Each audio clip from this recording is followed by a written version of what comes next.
Dans la course à la vaccination, Israël arrive nettement en tête, ce qui laisse entrevoir la fin de l'épidémie et une sortie au plus rapide de la crise de la Covid-19.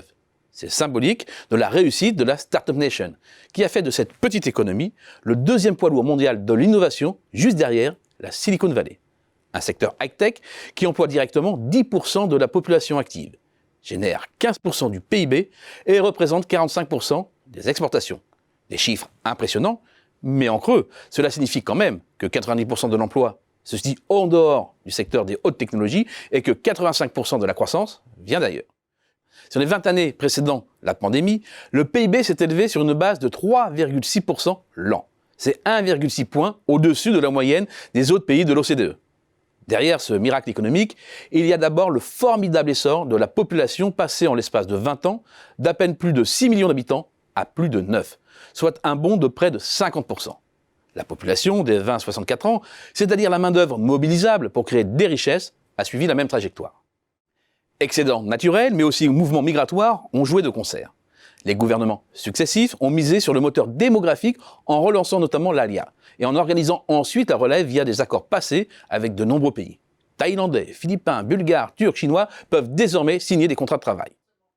En seulement 30 ans, 1,5 million d'immigrés sont venus s'installer avec notamment au début des années 90 une immigration massive de juifs soviétiques à la suite du rapprochement opéré par Gorbatchev entre l'URSS et Israël.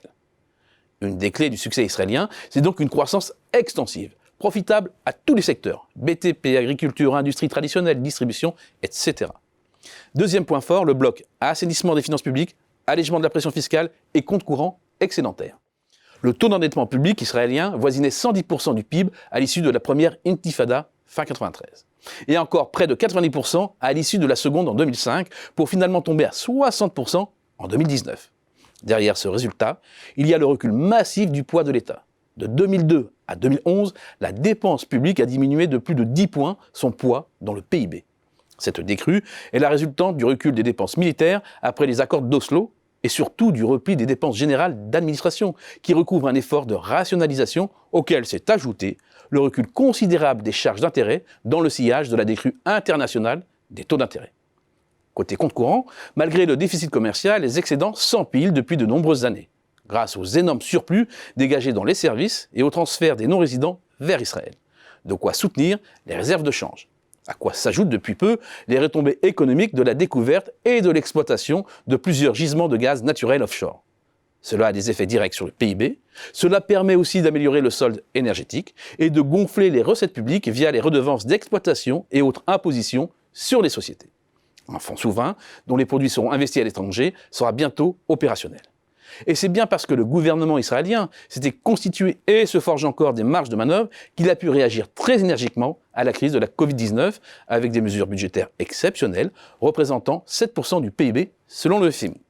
Autant de mesures qui n'ont pas effrayé les marchés. Le shekel s'est raffermi en 2020 de près de 4% par rapport à un panier de devises des principaux partenaires commerciaux d'Israël, parmi lesquels figurent à la première place les États-Unis. Quant au taux souverain à 10 ans, l'embardé de la première vague épidémique n'a été qu'une parenthèse. À environ 1% aujourd'hui, les taux sont bas, d'autant plus que l'inflation est proche de zéro. Bien entendu, l'économie israélienne souffre encore de nombreux freins structurels, avec pêle-mêle une instabilité politique chronique, ce qui accroît l'incertitude, des inégalités de revenus importantes, avec un taux de travailleurs pauvres élevé, des inégalités géographiques, des filets sociaux trop faibles, une économie à deux vitesses, avec un secteur protégé peu productif, un coût du logement prohibitif dans les zones tendues, etc. Mais elle reste l'une des plus dynamiques de la région, et ce n'est pas que l'innovation. Démographie, entrepreneuriat, rationalisation de l'État et constitution de réserves pour absorber les coups durs sont les 4 points d'appui de la croissance israélienne.